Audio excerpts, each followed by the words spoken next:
Hello everyone, this is Sandy. This is my second video bringing you vocabulary to help you get through TOEFL. But you have to stay focused. And why do I say stay focused? Now there's a very good saying to put in your mind. Stay focused, staying focused. I'm staying focused. I have to stay focused on the job in hand. So your job in hand is getting through TOEFL with a good score. And my job in hand is to help you. So we're both having to stay focused. And what I mean by really staying focused is, there's a lot of videos and things on YouTube and other areas where people want to teach you tons and tons of good vocabulary, superb vocabulary, vocabulary that if you learn, you will never use in your life. Is it worth the effort in learning it? Not at this time, no. With all the words that are in the English language, I don't suppose I know half of them either. And I'm a native English speaker because we only learn the vocabulary that we need to use in what we do. Like I've learned general English, I've learned electrical engineering and English, I've learned many variations, project management, marine engineering. I've learned all these words that apply in those disciplines, but I still don't know any magnitude of the amount of words that are in the language. And neither should you either. What you need to do is concentrate, as I say, on the job in hand, getting past this TOEFL. So let's look at the words and the phrases that you might need and that you could adapt and that are easy to learn and not so many. So today I'm concentrating on the words that you might use in speaking and what the words that you might be able to adapt in the various speaking aspects. And in particular today, I'm looking at speaking question 1. And the question 1 is the independent question that you're required to answer, and you have 45 seconds to speak. I hear many people say 45 seconds is a long time, but actually, if you get into a conversation mode, into the mode of conversation, 45 seconds is very short, actually. And you have to be very careful in TOEFL with your timing. So bear that in mind. Anyway, enough of this. Let's get on with today's vocabulary.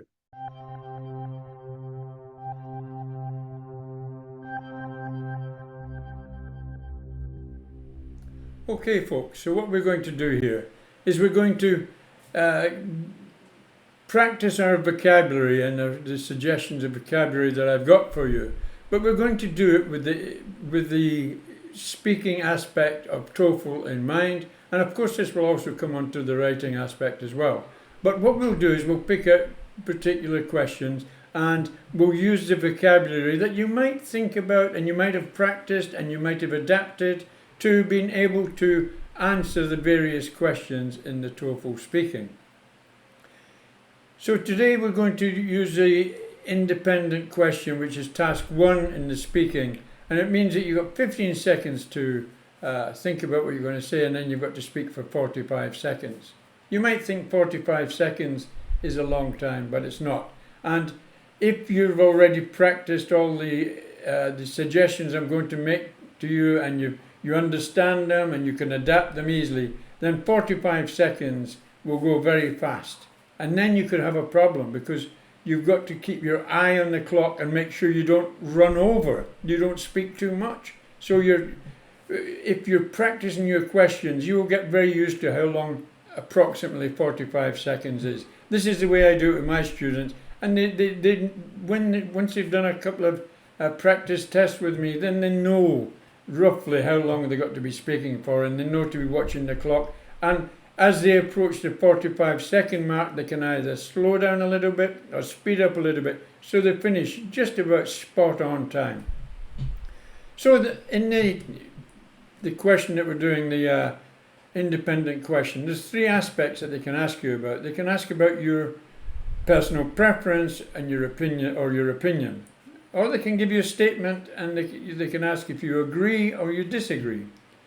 And the third part, which is not so common but it can happen, is they'll give you a formulation of what's an idea. Is it a good idea or not? And they'll ask for your thoughts on whether it's a good idea or not.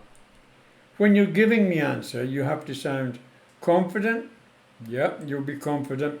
You've got to sound natural. Absolutely. And you've got to be conversational. You're not giving a sharp answer. You're giving a considered answer. You're giving an answer you've planned on. So it must be effective and logical. Making your notes while you're in your at the early stage of 15 seconds. Make good notes and put them in logical order. It doesn't matter how you write or what you put down on that paper, as long as you understand it. Make your plan as quickly as possible. When I'm teaching my students, we go through all that, and they get very, very good at making notes. And you have to do so as well. You have to think about how you're going to jot it down. You've got 15 seconds to put your plan into action. Whether you revert back to the old days of the temples and the pyramids in Egypt where they wrote in hieroglyphics, drawing picture, whatever, up to you. But as long as you understand your thoughts on this process. So, how are we going to answer the questions? Well, to start the answer, we need to restate the question, paraphrase it, and make sure we know what we are actually having to answer the question. And then, if in this particular question we're going to answer, you have to express your preference and the main reason why you have that preference. So, the paraphrase and then express your preference, we will go through vocabulary for that. And then you've got to give a transition because you're coming away into your second aspect, and you've got to discuss briefly the advantages and disadvantages of the alternatives. Once again, you have to transition again and give a second reason for your decision. Maybe you have to transition again and give an example. And then you've got to conclude. So all of these areas are areas that require relevant vocabulary and good vocabulary. Remember, you've only got 45 seconds to talk. And time, we've mentioned time, and that is important. But what you've also got to consider is, all these people that are learning all these very highfalutin, difficult, complex words or phrases that they're going to put in their answer. They've only got 45 seconds to get them into their answer, and it's not easy. Better you stick to relatively good vocabulary that you know how to use and give a good, confident answer. So that's the way we're going to attack this particular question, which we'll cover in a second. So let's take a look at a typical and an actual question that has been used, and it's quite typical of the type of questions that can be used. So the question is, there are many different approaches to academic studies, and all of them have specific benefits. Do you prefer to study for tests in a group or to study alone? So there you have it. What is the question? Make sure you identify the question. Do you prefer to study for tests in a group or to study alone? So the first aspect of this is we must paraphrase the question, and then we have to give a preference. So let's look at the paraphrase aspect now. So something like, to open your answer would be, the question asked, is my preference towards studying alone or as part of a group? Once again, the question asked is my preference towards studying alone or as part of a group. So brilliant, you told them what the question is, and you're clear in your mind also what the question is. And you've also paraphrased the question, so top marks for that. An alternative may be, the preference sought pertains to group study or going it alone. Now there's another very good one. One, the preference sought, they are seeking your preference in this, so it's the preference sought. And then you're introducing another slightly complex word there, pertains. applicable to. So the preference sought pertains to group study or going it alone. Well done. We're now starting and we're in the answer.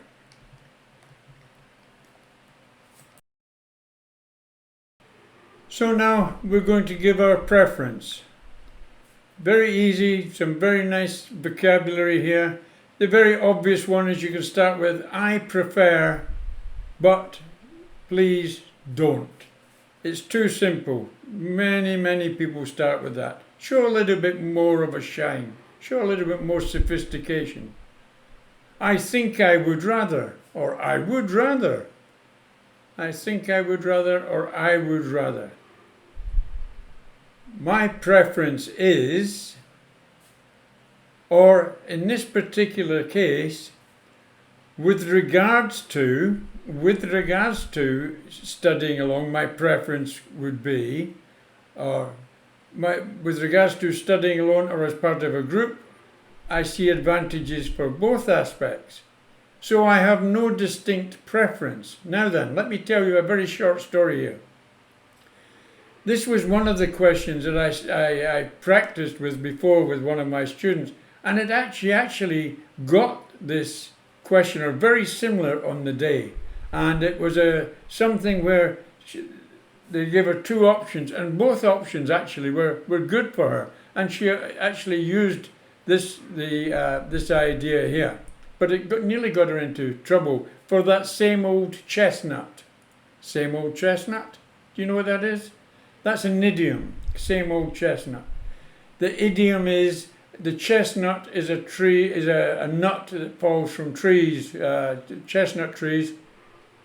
And when we say that same old chestnut, it's normally referring to a problem that we're very well aware of or we see regularly. That old chestnut has appeared again, that same old chestnut. It means the same old problem that we know about, etc. So it's another good idiom to think about also. But when you get a question like this, it's super actually, because both options are good. And she could have went, as she said, she could have talked maybe for about 3 or 4 minutes on the advantages of both these options. And when you get a question like this, don't be afraid to say that you have no distinct preference for either, because you would use them both, and which is the case here. So anyway, there is some options to think about. There's some vocabulary there. Let's move on. So now you've given your preference, and you've paraphrased, you've given your preference, you're well into the question. Now you've got to explain why you have your preferences for the particular aspect concerned. And you're going to be explaining that and maybe using 2 or 3 variations where you've got to transit from one aspect to the next aspect. And how you transit is also quite important in the vocabulary that you use to show your logical moving from one part to the next part. So the sort of transitions here you can consider is additionally, another factor to be considered is, or furthermore, if that were the case, furthermore, it is not always possible. 2 good examples are.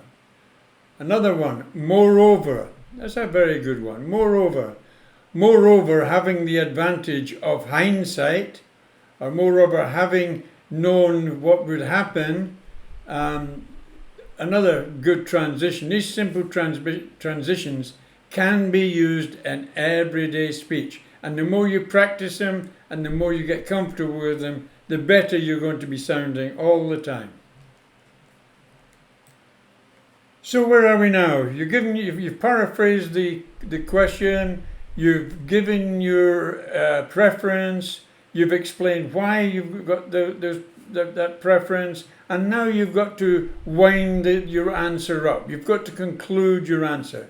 You know, the conclusion is probably one of the most important parts of all the aspects that you do in anything, actually, in your academic life or your TOEFL test or whatever. It's winding the question up and leaving a good impression that it's been well done, etc. So, as I've written here, which applies to nearly everything, to start a conclusion, you can begin by restating the main idea or thesis of your paper or essay. Okay.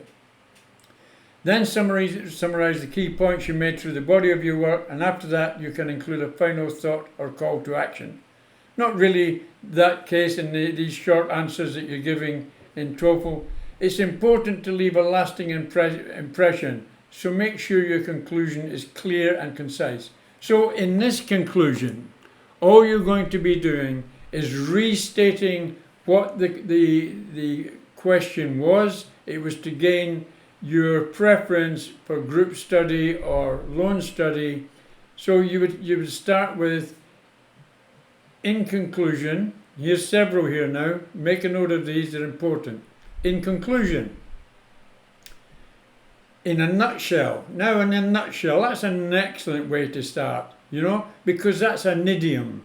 In a nutshell, it means condensing it down to a small, it can be placed in a nutshell. In a nutshell, a good one to bear in mind.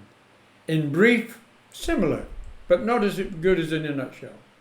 So briefly, yeah, that's fine. In short, exactly the same. Finally, yeah, finally. To conclude, yeah, that's more, I would use that more in a writing application, I think. In essence, another absolutely perfect one. Another idiom. Essence is a condensed aspect of something else. In essence, you're condensing your conclusion down to cover what you've just answered. Another good one. In a nutshell, in essence, would be my two top ones here. To summarize, yeah, that's perfectly okay. Or to reiterate, to make it plain again, to reiterate. These are all excellent ways of making up your conclusion and starting your conclusion and letting them know what the question was and what your preference was. So that's it. You've answered that question. Well done.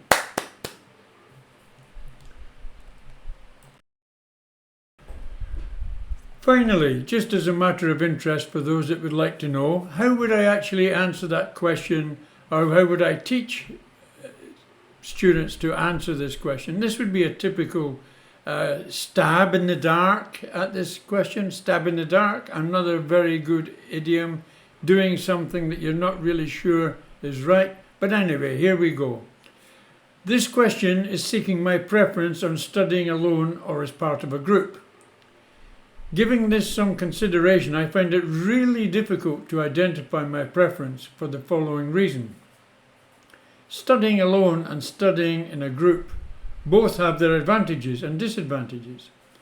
Studying alone allows for more focus and concentration, but studying in a group can provide a sense of accountability and the opportunity to learn from others.